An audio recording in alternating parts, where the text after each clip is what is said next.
បាទនៃទឹកបត់ទឹកជាទឹកជួបខ្ញុំម្ដងទៀតបានពីបញ្ហាមួយដែលប្រជាជនលោកទុកកំហឹងហើយលោកមិនពេញចិត្ត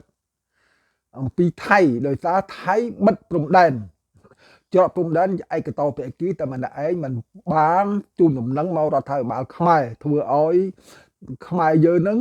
អន្តពន្ធចិត្តដោយសារអីដោយសារថាមើងងាយខ្មែរយើងណាមើងងាយរដ្ឋាភិបាលណារដ្ឋាភិបាលគេជំនាញស្ដាំហើយណាថៃចង់ធ្វើអីក៏មិនបានដេញគ្រប់នៅរដ្ឋាភិបាលខ្មែរទេមិនគ្រប់ខ្មែរធ្វើឲ្យខាតបិទព្រំដែនហ្នឹងគេណាប្រជាជនខ្មែរលោកខាតទាំងសងខាងសេដ្ឋកិច្ចធ្លាប់ទិញទៅទិញមកធ្លាប់ចេញចូលអញ្ចឹងណាដល់ពេលបិទអញ្ចឹងក៏ប៉ុន្តែអ្នកណាខាតច្រើនជាងគេគឺថៃណាថៃបញ្ចេញអីវ៉ាន់ហ្នឹងសេដ្ឋកិច្ចច្រើនជាងខ្មែរយើងមិនបានពាក់កណ្ដាលផងគេរាប់ពាន់លានយើងរាប់រយលានទេបាទណាបើអញ្ចឹងទៅគឺខាតថៃប៉ុន្តែទោះបីយ៉ាងណាក៏ប៉ះទង្គិចទៅខាតទៅដល់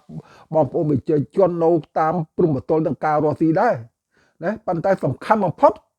គឺស្អប់បំផុតដែល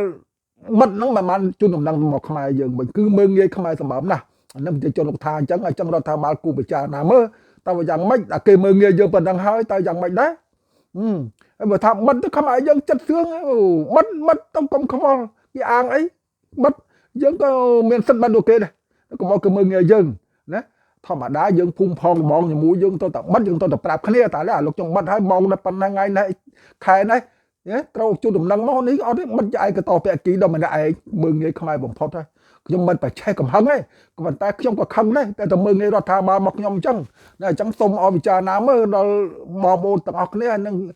រដ្ឋាភិបាលពិសេសរដ្ឋាភិបាលនឹងតាមមានតម្លៃប៉ុណ្ណាដែលគេយើងគេដើរមកគេធ្វើអីស្រាញ់ចិត្តធ្វើព្រៀងគុំណាប្រាប់យើងនៅព្រំដែនរបស់យើងហ្នឹងណាទៅវិញគេក៏ព្រំដែនមានគេមានយើងហើយគេប្រាប់ធ្វើតែគេមិនប្រាប់យើងតើយើងយ៉ាងម៉េចដែរយើងថោកដល់ឋានៈណាហើយហ្នឹងសូមជម្រាបជូនបណ្ដឹងអរគុណជំរាបលា